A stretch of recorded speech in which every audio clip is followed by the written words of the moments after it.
Howdy my totally as always tubular gamers, and we're back with, you guessed it, another ranking video. And today we're going to be looking at the GunGrave series of games. Yes, GunGrave. I know it's not the most well-known or exciting franchise, but I thought I would look at the GunGrave games.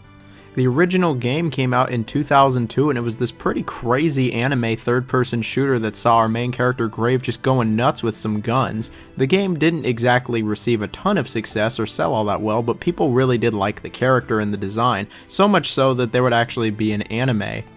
So yeah, we would actually get a whole GunGrave anime series thanks to the popularity of the character. We would also get a sequel titled GunGrave Overdose, which again, it wasn't the most successful, but it does have a little bit of a cult following.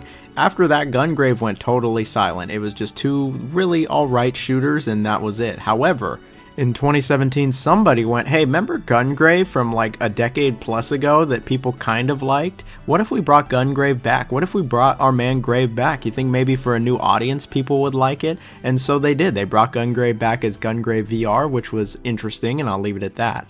And then here we are in 2022 where a full-fledged new GunGrave has actually released for modern consoles, GunGrave Gore.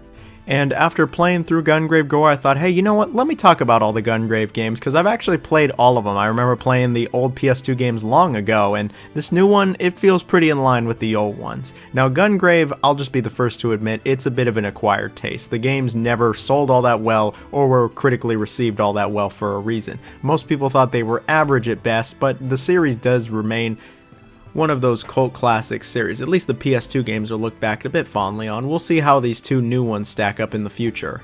And yeah, I'll admit it, these games, they're not amazing. They don't exactly achieve all that much, but they're dumb, fun, third-person shooters where you just kill basically everything that moves, and you know, sometimes you just want a game like that, and GunGrave is a good series to do that. This game's obviously not going to win any awards for its plot, or its voice acting, or presentation. They're all pretty budget games, even this newest one. But hey, not every game has to be some big budget AAA title. We can have these fun budget shooters, and that's what GunGrave kind of has always been. Anyway, I'm going to look at all four of the games here, and I'm going to just rank them worst to best based off how I feel, how they've aged, etc., and how much fun I had with them. If you like GunGrave, let me know down below. If you don't like GunGrave, really let me know down below. I'd love to read it. I know that this series has plenty of detractors, and I've seen plenty of it with this new game. Anyway, like, share, sub, comment, all that great stuff. Let's just get right into it. What do I think is the weakest of the entire GunGrave series?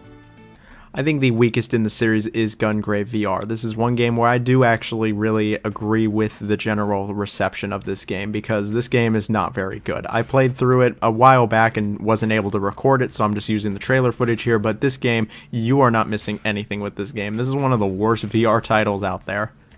And you know, it's not the worst concept in the world. I mean, GunGrave, usually you're just killing a bunch of people. You could have some really fun, weighty VR shooting if you really made it right, but this game absolutely does not have that. It really doesn't understand what made GunGrave fun in the first place to begin with. So what you're stuck with is a very sluggish, awkward, nauseating shooter where really you just slowly kill everything around you. It's not satisfying, it's not fun, again, it's just nauseating and awkward, and nothing has any weight to it. The camera angles are just awful. You can barely even tell what's going on. The game puts up basically no challenge at all, which is a sin for a GunGrave game. I loved how hard the old games were. This game, though, no. You can breeze right through it, no problem at all. The bosses are easy, the enemies are easy, the game's easy, and the game's over in like an hour. I know VR games aren't exactly long, but this was just way too shallow to be anything other than the worst game on this list. Absolutely do not recommend. I just don't really know what they were thinking with this game, because it's just not good. Alright, well, our next game is a bit better. Here we have the original GunGrave for the PS2, just really simply titled GunGrave, releasing in '02, developed by Red Entertainment.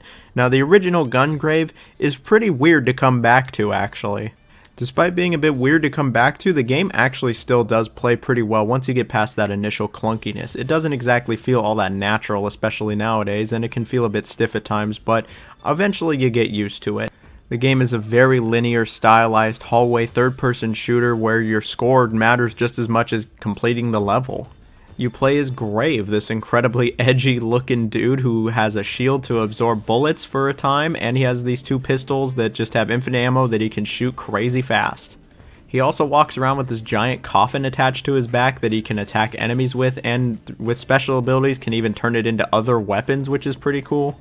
But that's Grave himself. What the gameplay really comes down to is going from point A to B, just trying to kill everything as fast as possible and as stylish as possible as well. The game has a beat counter which continues as long as you're shooting enemies or objects in this world, and really your goal is to get as high of a beat as possible while, of course, surviving all the enemies you get thrown at. This game is not messing around. It is actually pretty challenging, and it forces you to actually, get good. And so not only do you want to actually just try to survive these levels, but you want to be very stylish and have a really high beat as well. Similar to, I guess, Devil May Cry. Obviously, this game is nowhere near as complex or good as Devil May Cry, but it's the same kind of idea. And yeah, that's really the gameplay. This game has a couple set pieces in it, but for the most part, you really are just going through these very linear hallway-esque areas, just shooting absolutely everything, killing everyone, and trying to just stay alive. Graphically, the game does have a really nice aesthetic to it. It definitely looks very anime, more so than any of the other GunGraves, and I think it looks cool despite being super budget. But I know what you're thinking. Why? Why is all of this happening? What's the story? The game takes place in an unknown city, I guess, that is overrun by crime and this mysterious drug known as seed. And the story follows Grave. His full name is Beyond the Grave, which is as edgy as it gets, and he sets out on a course for revenge against the man who killed him, his former best friend and colleague, Harry McDowell. And there's a bit more to it, like this girl Mika who plays a big part of this game's story, but I'll just leave it at that. It's kind of just anime nonsense, to be honest. The story of GunGrave has never been all that great, and I mean, it's fine, it's a motivation. Doesn't really need to be anything beyond that, but you're not going to see anything too crazy or amazing here, that's for sure. This gameplay, though, it's a fun little shooter. At least the graphics and music and boss fights are actually pretty good. Yeah, it's pretty budget, it's pretty silly. It doesn't go on for more than like 2 hours, which is probably the game's biggest issue, but those 2 hours are pretty fun. Would I recommend this game now in 2022? Maybe. I mean, if you've got 2 hours to kill or you happen to find this game in like a flea market or some kind of retro store for a couple bucks, sure, you could do a hell of a lot worse, especially on the PS2, or you could just download it online. It's not the most deep 2 hours, but I mean, fine little shooter. And so here we have the sequel, GunGrave Overdose, developed by the animation studio who made the first game and released on the PS2 in 2004. Now, like the original, this was also a budget release. I'm pretty sure it was like 20 bucks when it came out, and the story continues the story of Grave and him going after Seed and basically stopping the Mafia from taking over the world. The story is about as ridiculous as the first game, and it's nothing too crazy or something you haven't seen before. It's a bit nonsensical, to be honest, but it's fine enough.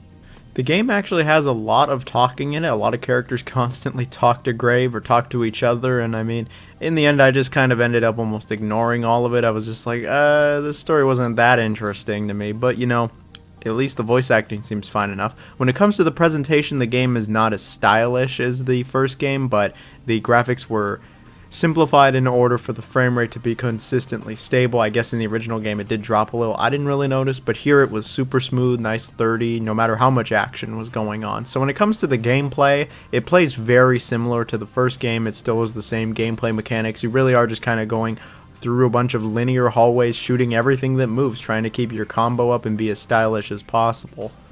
Grave really has all the same moves from the first game. He learns a couple new moves, like he can defend himself with the coffin as a shield, and he feels fine to control. There's nothing really wrong there. It just takes some time to get used to, as it can feel a little bit unwieldy.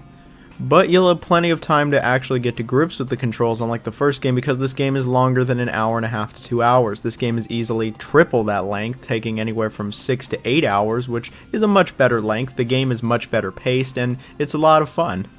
The game has a fair amount of levels. Most of them look pretty similar, but there's a fair amount of levels. There's a good variety of enemies for the most part. I mean, there's a couple different variants for them. There's some bosses which are cool. There's a couple set pieces.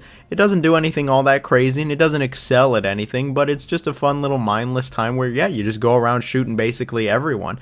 You actually get to play as more than just Grave in this game. There's two other characters like Rockabilly, and I actually think these other characters are pretty cool, rocking out like you're a 80s star with a guitar or whatever. It's pretty cool stuff. I think the other characters are decent additions. Playing through the game as them, though, is a bit silly since you just kind of replay the whole game, and there's only some minor changes. I mean, I really just stuck to Grave the whole time. It's called GunGrave, so yeah, there was that. But again, this was a fun little time. This game isn't going to blow you away, and it's barely better than the first game, mostly just because of the length, and it's just as mindless as the first game. So if you didn't like the first game, you're probably just not going to like this series in general. Again, it's a little bit of an acquired taste, but I can see why so many people gravitated towards it back then with its cheap price tag and the fact that it was just something you could pop in for like an hour or two and just have some mindless fun with. But then all of this brings us to GunGrave Gore, which I believe to be the best in the series, releasing just very recently, November 2022. And you know, after looking online, it seems that this game really isn't everyone's cup of tea. But I gotta tell you, going from the OG GunGraves to this game, it really feels like they brought GunGrave into the modern day, for better and worse. I feel like the developers really did play the original too, and really did try to capture its spirit and really just the gameplay loop and put it into a modern game. When it comes to this game's presentation, I think it looks pretty good. It's obviously still very budget, still very small time, and yeah, it has its moments where it doesn't look so good, but for the most part I would say it looks fine. The story is just as nonsensical and ridiculous as the original two, with Grave going after Seed still, and Mika's here, and a couple other characters, but I mean, the story doesn't really matter in this game. It's pretty silly and like it just doesn't really do much, and the voice acting is pretty bad. But you're not here for the presentation of the story, you're here for the gameplay, and this game plays basically the same as the old GunGraves, just, you know, in the modern day. You still play primarily as Grave, and you go through these and I mean very linear levels, basically hallways, just shooting absolutely everything that moves. It's all about your style and your beat counter and just keeping that going. You can blast the guns as fast as you want. There's some combos to do where Grave just goes nuts with his guns. You can still swing your coffin around like a weapon, and you can even get some different combos for that. There's some super moves you can learn. Grave's got this like grappling hook out of the coffin where he can execute people as well. And you know, I think that this game is a really fun time, actually. I just found it incredibly fun to just be completely overwhelmed by enemies and just having to just shoot them all up. And this game has a decent variety when it comes to its enemies and its environments and its bosses. I think that it has a number of different enemies, all with different tactics, such as the ones with the rockets. You gotta hit them back, which isn't different from the old game, but they have a sped up version. There's the shield people, there's like the ogre monster creature things, and then there's actually a bunch of bosses. I think the bosses are actually pretty good in this game. They all give you a decent challenge. Speaking of challenge, this game is not messing around. You know, the old GunGraves had their moments of being really hard and some bullshit areas, and this game is no exception to that. This game has plenty of moments where it will just wipe the floor with you. They will completely overwhelm you and destroy you. I actually welcome it. The game does force you to do a certain playstyle where you're very aggressive, but you actually have to get good at this game. You have to learn its mechanics, keep the beat going, and do a lot of executions to keep your shield alive, but you also really, again, just have to actually get pretty decent at it. But I'll be the first to admit that there's a couple areas of this game that have really shoddy level design, particularly the train area near the beginning of the game. I've seen a lot of people complain about. I agree, the train level was pretty ass, but for the most part the level design is fine enough. It's very linear in the game. Again, it has no problem throwing just a shit ton of enemies at you and saying deal with it, and you gotta actually, you know, get good. Unless those sniper bitches are involved, those guys are just the worst. They will have a field day with you, and they will destroy you like instantly. Those, yeah, that wasn't that well designed, but I still think GunGrave, this new one, all these years later, I don't know, I think it's pretty fun still. Yeah, it's still pretty mindless. You don't really do much other than just keep pressing the right trigger as fast as you can to shoot everything. But I mean, GunGrave was never really all that much more than that. It was just a stylish, fun little shooter that was pretty mindless, and it wasn't everybody's cup of tea. It clearly still isn't, and some people think it's just too mindless for its own good.